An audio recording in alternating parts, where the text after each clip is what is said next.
If you want to really get to the potential that you are as a company or as a product, you need a brand around it. Demand is where strategy meets execution. Lots of folks in the market are saying the funnel is dead. These are the two sides of the same coin, per se, right? The folks that are going to win are in build mode right now, especially in this environment. No, I was going to say, or need to be in build mode. No, you spoke about BrandGen there, the marriage of brand and demand. Why do you think so many companies treat brand and demand as separate instead of one system? I think brand is hard to measure for folks. And I also think, I don't think it's hard to measure. I have defined metrics around brand that directly are an impact to pipeline, right? However, I've been in lots of conversations lately with really forward-thinking executives who are questioning whether brand truly can drive growth. And so I keep seeing this over and over again. So what I generally will do is lay out the shared goals, how one impacts the other, even though those metrics can look different. Because my firm belief is that brand begets demand and demand begets brand. Amazing mentor of mine used to call it BrandGen. I think that should take off and have more fire behind it, in my humble opinion, because I think neither brand or demand is going to thrive in isolation. You have to balance both of those things across a well-orchestrated mix of channels to generate that market momentum. You have to amplify recognition, and those pieces create that pipeline impact that's going to endure or create sustainability. So one does not live without the other. And if go-to-market teams rally around that line of thinking and coming back to the buyer centricity, the customer centricity, I think that's where folks are winning. I know you mentioned one doesn't go without the other, and you touched on that a little bit, but what happens when a company goes all demand and no brand? Oh yeah, this is a good one. I think that it's challenging to see demonstrable growth if one is not thriving with the other. What I mean when I say that is you can see a lot of folks get stuck in the funnel, so to speak, in marketing, in the marketing arena, and or sales stages, however you want to phrase that, depending on the function. But that air cover for sales, from a brand perspective, to build trust, to build brand equity, is critical. And then back to just buyers evolving and sort of, stepping back and becoming more risk averse. If their peers don't know your brand, that's going to be a big impact to sort of that conversion I was talking about. No question, I think the companies that are winning are investing in retention and customer lifetime value. And if that's not a path, I would highly recommend it.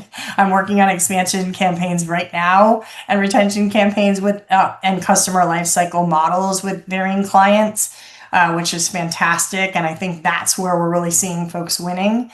So I think those are areas that you have to think about if you're overweighting brand or you're overweighting demand. Generally, we see the building start in demand, but there's no question in my mind that if you don't have that brand equity as a business, scalability will pause or plateau, and it will become that much harder for you, and you'll spend additional dollars trying to close deals. No, I totally agree with you. I think demand is kind of the start. You need demand to get into revenue, to survive. That's kind of the startup mode. But if you want to really get to the potential that you are as a company or as a product, you need a brand around it. And I don't think, or I can't think of any company today that's made it big without building a brand around their product. 100%. So can you share a moment where building brand equity paid off, maybe a few months or years after the campaign? Yeah. I think more and more when I talk about brand equity, that is establishing credibility, building trust, creating differentiation, even with your vision and thought leadership. And so where I've seen pivotal moments after building demand or simultaneously is really thought leadership, customer, the power of customers, which I'd love to talk more about, and that credibility.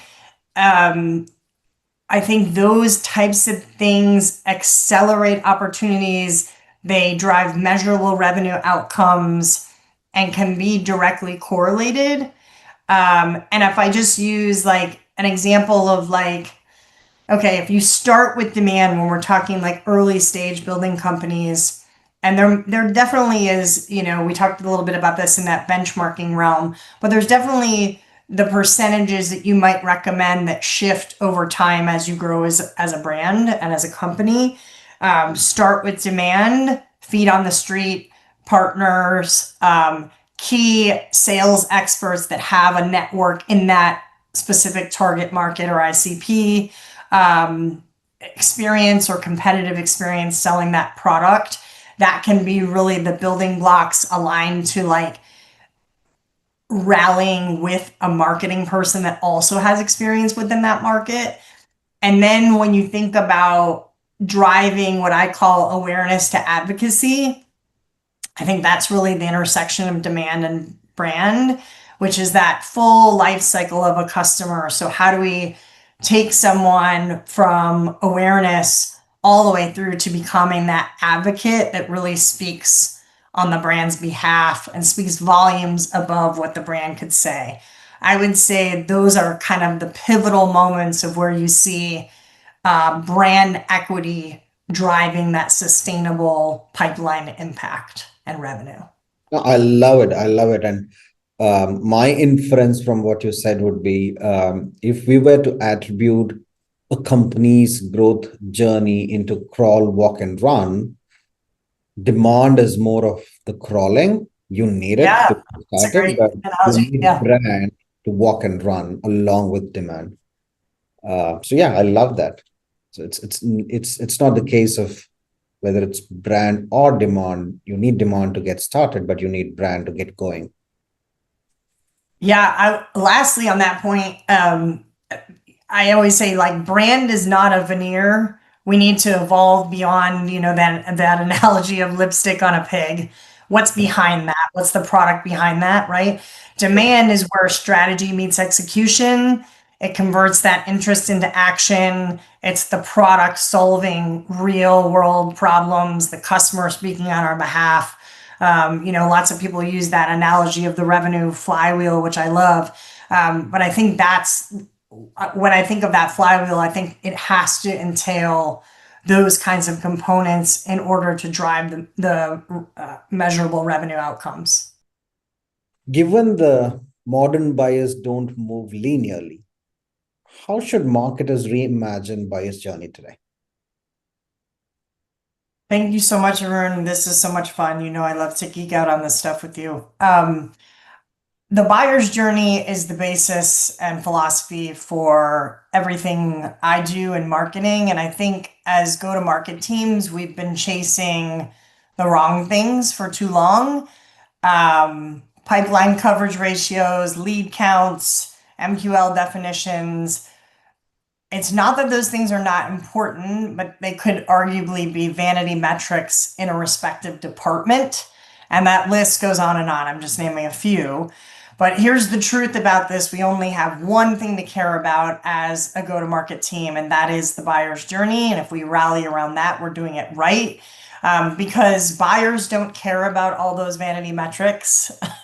What they care about is their journey, their path to recognizing and acknowledging their pain points and problem solving, to evaluating a solution and ultimately deciding on a partner that they can trust. And if your marketing and sales and customer success motions and your product innovations aren't aligned around their journey, you're essentially wasting resources, you're creating friction within the experience, and you're ultimately going to leave growth on the table. And so, it's interesting when you talk about how buyer experience needs to change. I think you have to think about it from the standpoint of the buyer first. And then I think you have to think about buyer's journey. What's that external experience? How do you connect differently with your buyers and your customers? And then controversial opinion, possibly. Lots of folks in the market are saying the funnel is dead. Maybe controversial. I don't think the funnel is dead. I think the funnel is evolving. I think it's very much alive, but that is not the buyer's journey. And I think that the way I define it is the buyer's journey, back to the point about linear. It's what they experience, it's external, it's human, and it's messy and not linear. The funnel is what we need internally to orchestrate, measure, align, and optimize. And I think too often we make a mistake and we treat the funnel as the source of truth rather than the model or the journey. And I just think funnels don't die. I think they evolve and need to. And when done right, are also a beautiful, virtuous cycle, not linear, which I call awareness to advocacy. So, forgive my elaboration on this point, but I build everything in my consulting business around the buyer's journey for all the reasons I just outlined. No, it's important. It's important that you stress on that. It's more of an evolution and not death. So if you're not seeing through the changes in the funnel, and if you're thinking the funnel is dead, that's not the way it's supposed to be. And you cannot just attribute every segment of your buyer into the same stage or few different stages of funnel. You obviously have different segments and cohorts of your buyers, and each of them probably are going to have slightly different journey or path of the journey. I agree with you. So having said that, where in the journey do most SaaS companies lose their buyers without realizing it? When we're talking back to funnel language, there's likely leakage in your funnel somewhere, and remedying that is and should be a part of most marketer, actually sales and marketing strategy. But one of the things that I have utilized with many of my counterparts and cross collaborators within organizations is something we affectionately call deal DNA. And we utilize deal DNA to essentially map a deal that has occurred and really educate the organization internally as to what is working in the journey, to your point earlier.